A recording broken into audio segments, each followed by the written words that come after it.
罠にはまってしまったのかもしれん。博士、これはネットワークセキュリティプログラムです。ウイルスに感染しています。行くぞー。お願い、ピポトロンを守ってあげて。はるかちゃん、非常に危険な状態かもしれん。なんだかとってもピンチじゃない？いよいよお電話しか。何照れてんだよ、あんた。僕？ここは危険です。敵が集まってきて、私たち囲まれつつあります。貴様、邪魔するな。スペクタ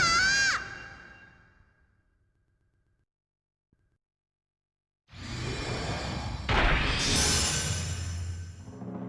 Hello everyone, this is Neronium. Welcome to my newest playthrough of Ape Escape Million Monkeys.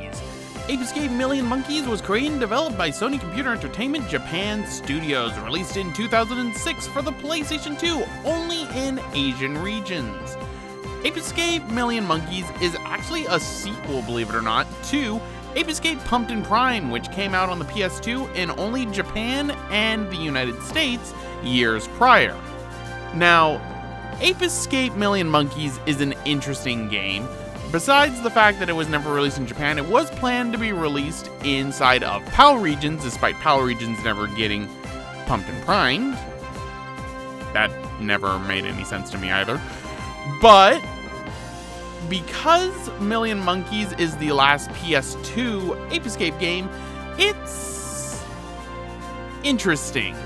A lot of the characters have redesigns that I actually really like. It's not that bad. All right, it's gonna play the same cutscenes over and over again. Ape Escape Million Monkeys, let's go to the main file system, is also, believe it or not, a game that incorporates a lot from the Ape Escape series. I used to jokingly call this game the Shadow the Hedgehog of the Ape Escape series, as I have been translating these cutscenes.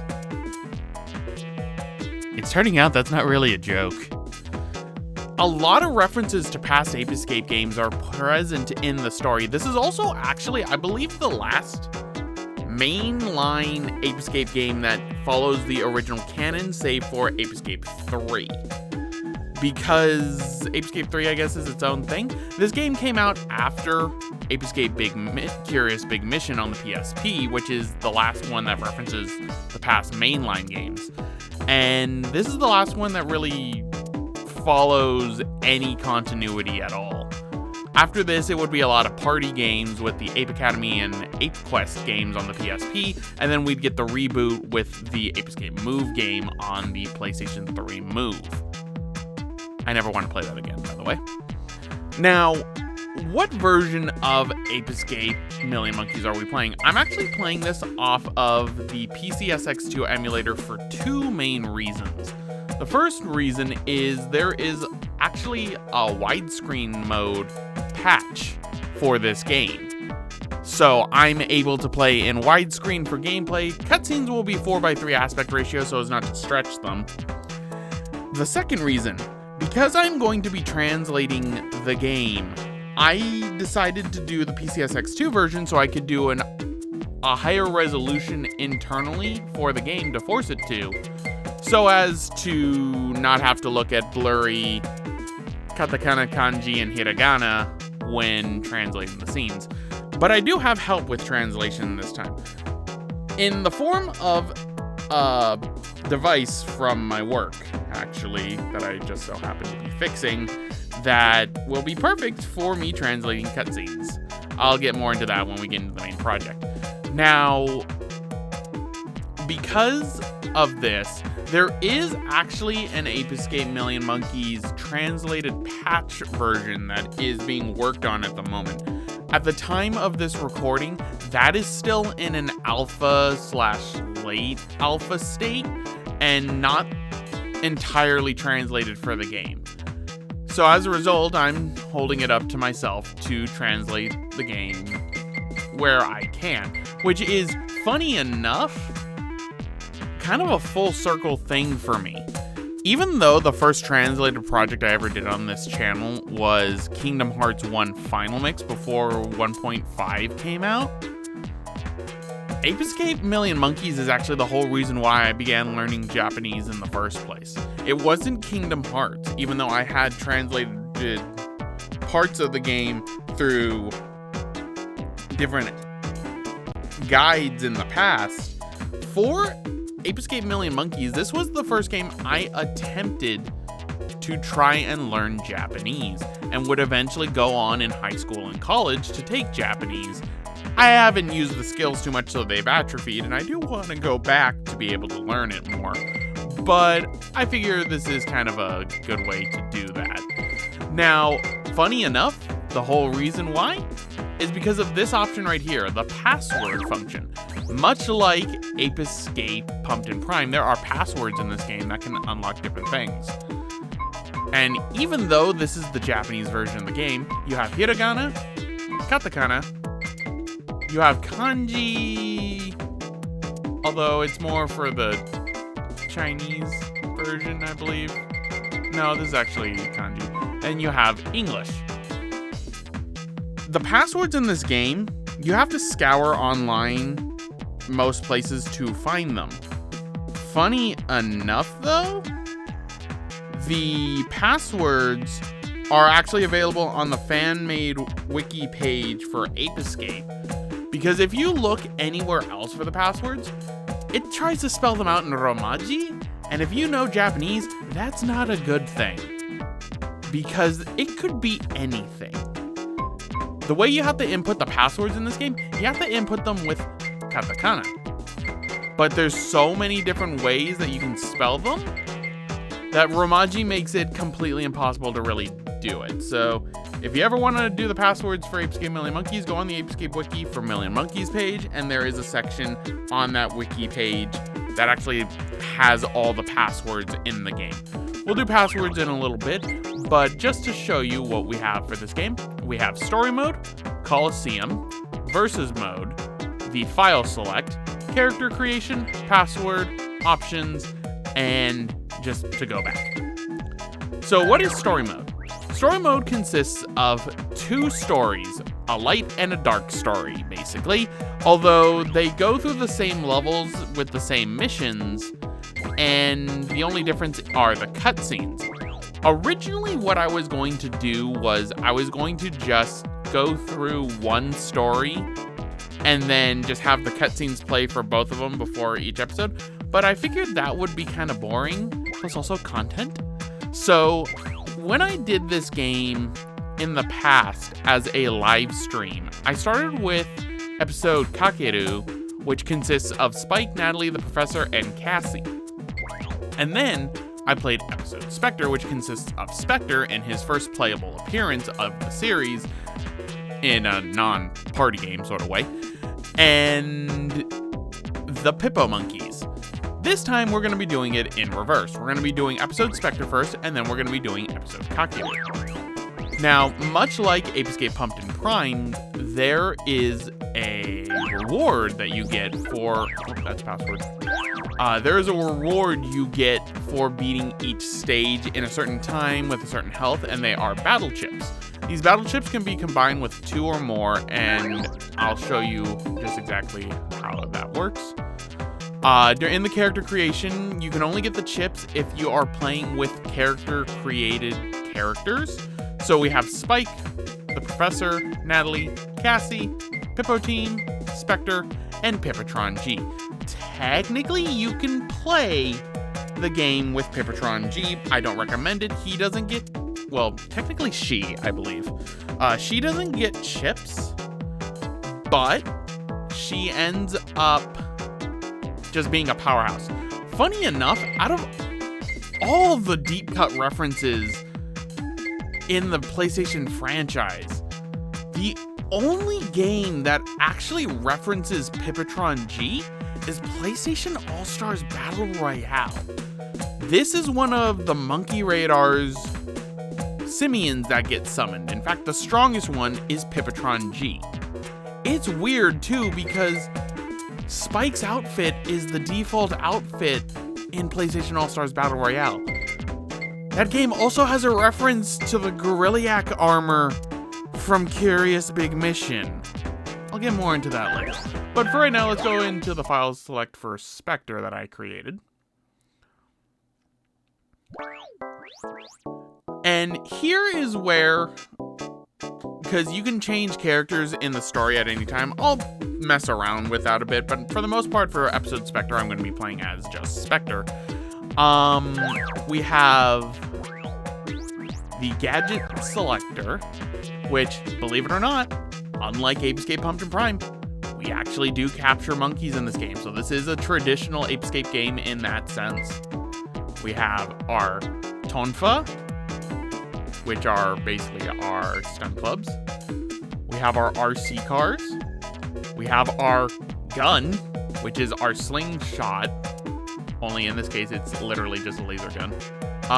There is no slingback shooter in this game. It is just guns. And then we have our dash skates. We don't have a sky flyer in this game. When we double jump, that automatically activates the sky flyer, which in this case is a jetpack. We have costumes that you can unlock. We have Spectre's default costume, and then we have his armor that puts him more in line with what the rest of the cast wears in episode Kakeru, but I generally like keeping it on the Spectre default or a few of the costumes you can get. Some of the costumes you can get in this game are hilarious. And then we have summons.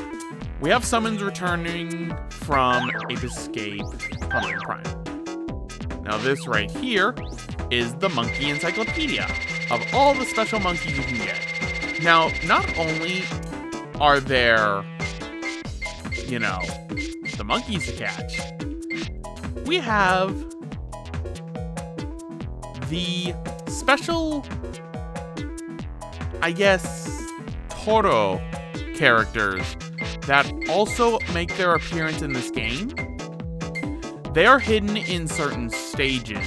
There are only a few of them in the game. I don't think I'll be getting every single one of the monkeys because it's actually kind of hard to capture all of them without having to replay missions over and over again. Maybe in a bonus part I'll do it. And finding all the Toro characters, oh my god, I do not like it because you have to kind of find them using the camera and the monkey radar camera built in for it.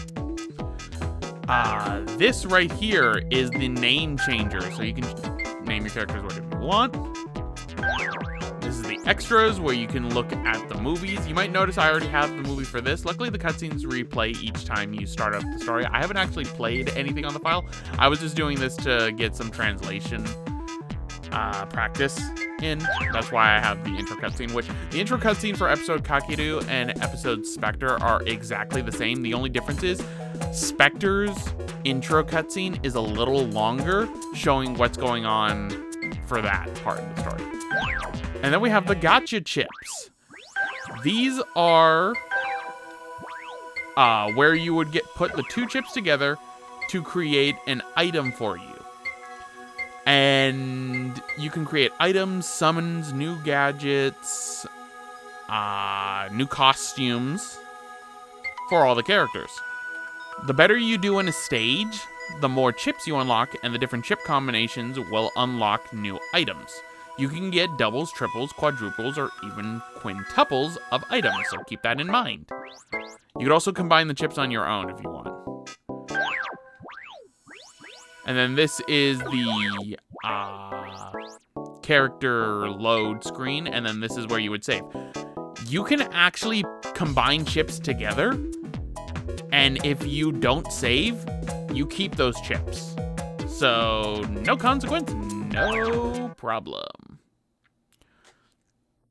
Now, that's kind of how the game is set up, but there are actually other characters in this game, and the story mode is defaulted to normal mode. There is a code, much like in Ape Escape, Ape Escape Pumpkin Prime, that puts the game into a harder difficulty state, which are hard mode and very hard mode. We are not doing that because this game in the later half actually is kind of difficult, at least for me. But for right now, we will put in some passwords to unlock characters, because there are a lot of characters. So the first one that you can unlock is Helga from Ape Escape Pumpkin Prime. So you have to put in Shodai Chanpu.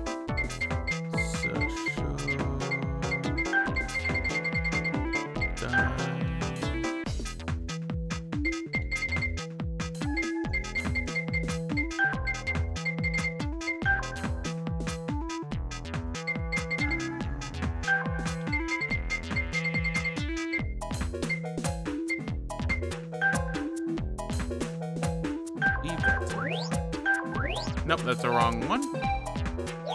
No, that's actually a correct one. Okay, I put that in right.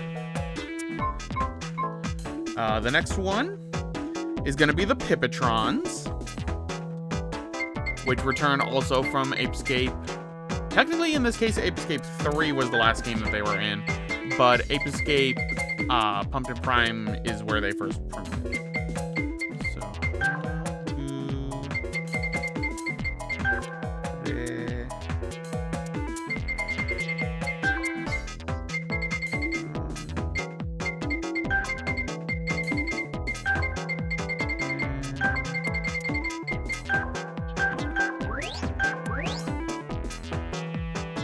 Peopletrons have been unlocked. Now, the characters that have passwords actually have everything unlocked already for them, and you can create new things for them as character profiles. I won't be playing as these characters in the main story mode because some of them are kind of broken, not gonna lie. Alright, so next up is Jake from Ape Escape 1. He's technically only playable under the evil one because reasons. That is Einoraibaru.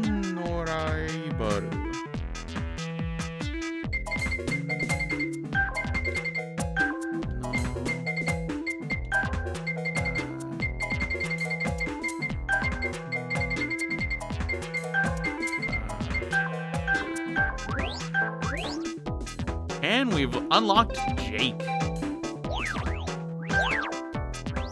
But that's not all.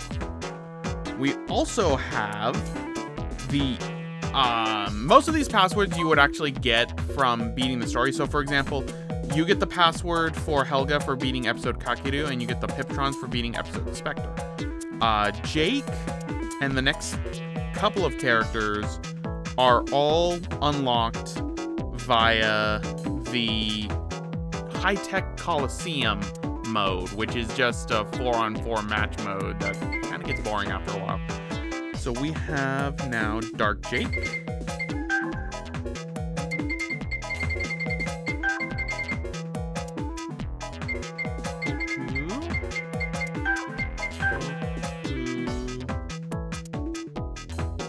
No Senj.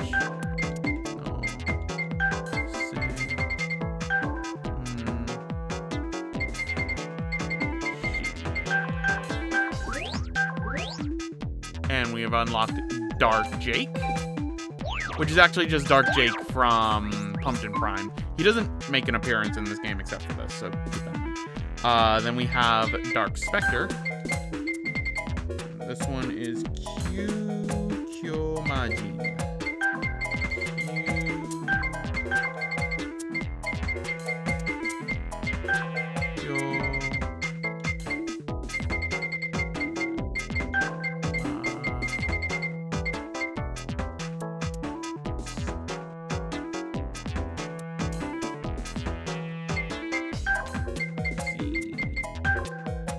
Might be wrong. No, that's right. Because there's two G. Okay, no, I was wrong. Alright. So that means it's the other G. There's two G's. And I realize I am phonetically saying what it is. Oh, that's not right. What am I doing wrong here? Oh, I forgot the Kyokyoku. Okay, so maybe I did have it right the first time. I always have a hard time with this. Kyokyoku Maji.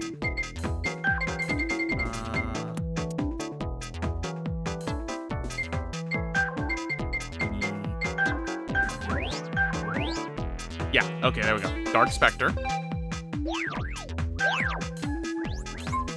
And next up, we have Legend, who is from the Colosseum as one of the special final bosses for that. So that's Densetsu.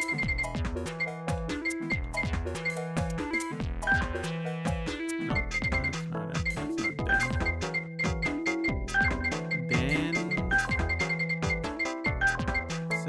Densetsu. No. Tatsujin. No. Tatsujin.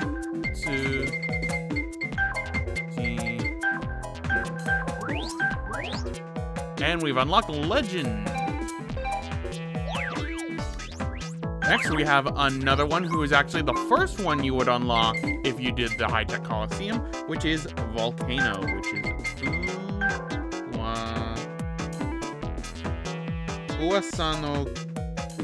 Uasano Akai Saru.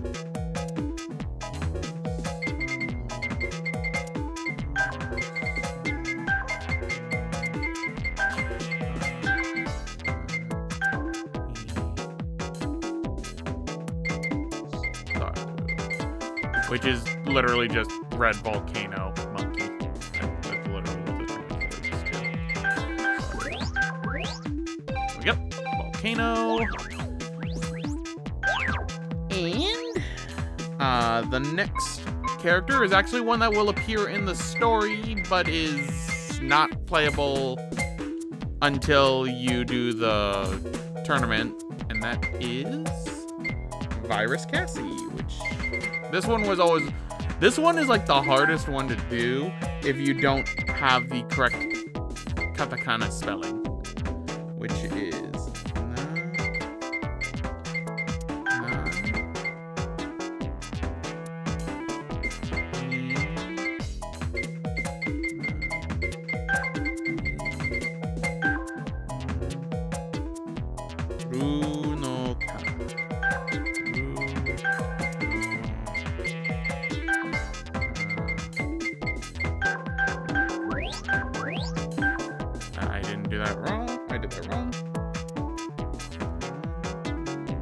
oh, right.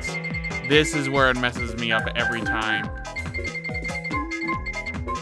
Every time it does. If you do not know, if you're just going based on Romaji, you would be at this for quite a while because there is a lot of different ways you can spell this, which is why I do not like filling out this password.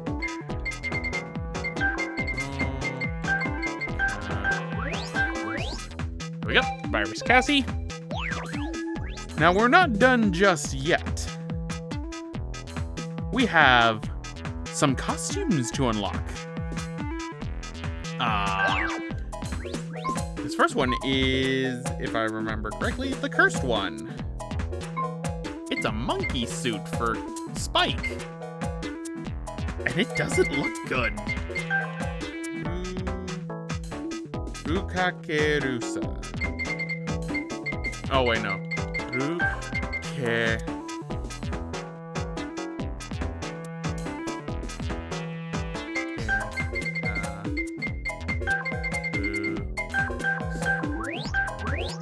Give me the costumes. It's just an anagram for monkey Takeru. And then this next costume is for Team Monkey, which is a Koro Dragon set, which is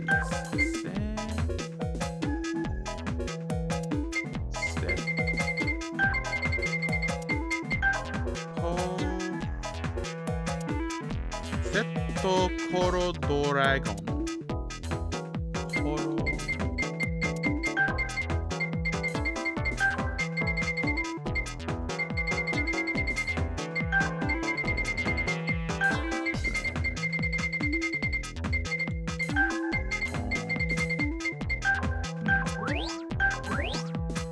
Yep, we got the dragon costume. And finally, the last password we're going to put in. Oh, technically there's 2 more. There's 1 more that you can get that's just a bonus cutscene sort of thing. They don't have intermissions in this game like they did for Pumpkin Prime, which is kind of a shame. Let's see. This one is Kumato Sumo, which is a Kintaro set for Team Monkey.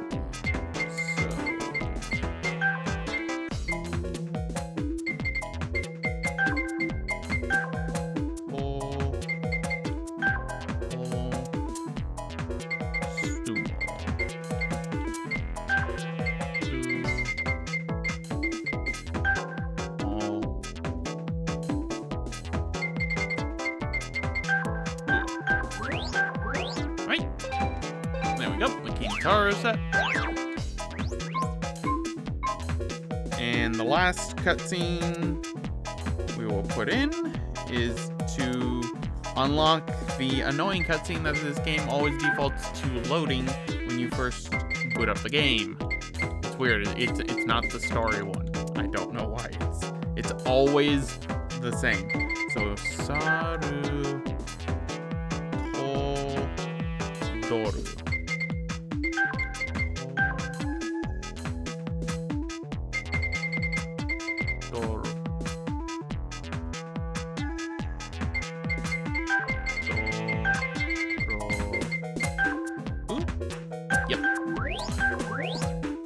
I feel love. I do indeed feel the love. And just to show you, because the spike one is very, very cursed.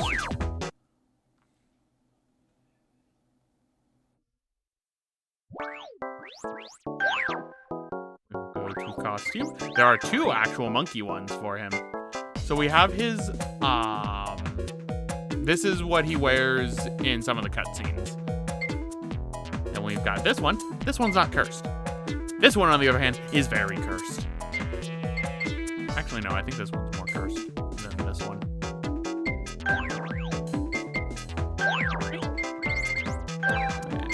And we'll exit out. And we'll show off the Team Monkey ones. And then I'll show you just what happens if you make one for some of the other backgrounds. Or for the stuff, because they have costumes already unlocked, and they don't necessarily get gadgets. So we got Team Monkey. We've got their armor set, which looks kind of weird with their pants, especially the yellow ones. This one is the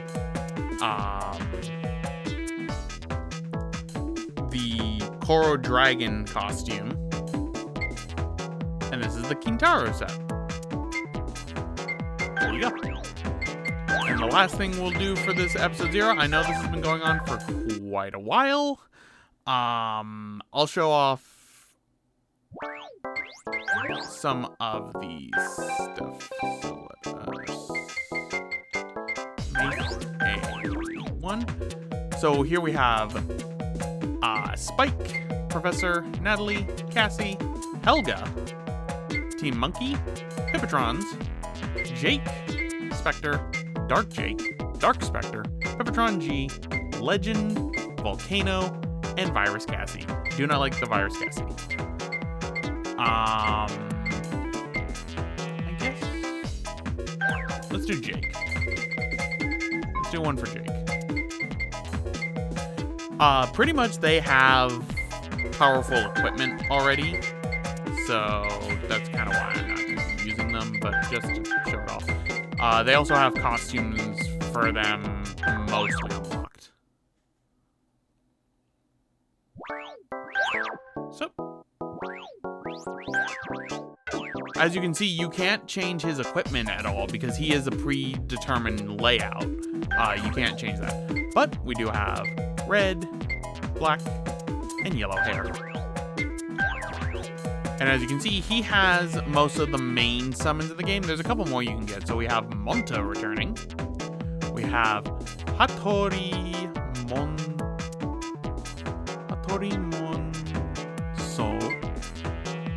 We have Tutin Saru. We got Monkey Pink, which it's weird because at this point they have the different designs, but they still have the assets from Ape Escape Pumpkin Prime, so they decided to use that. We got Samoy. We got Rocket Monkey. In fact, I think actually all of these are technically from the last game. Mumpkin. Yeah, these are actually all the summons. You unlock some of these through the chip system, but it's not worth it.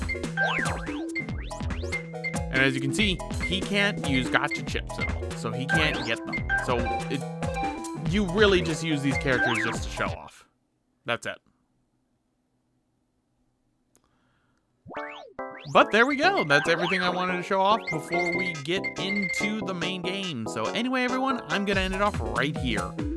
This has been Neronium, and I welcome you all to Ape Escape Million Monkeys once again. Stay tuned for when we start up our main story adventure with episode Spectre. So until then, I'll see you all next time. Hey, thanks for watching. If you want to check out another Ape Escape game I translated, check out the top link for a playthrough of Ape Escape Curious Big Mission for the PlayStation Portable. And if you want to see the last Ape Escape game in the series so far, check out the bottom link for a playthrough of Ape Escape Move done on the PlayStation 3.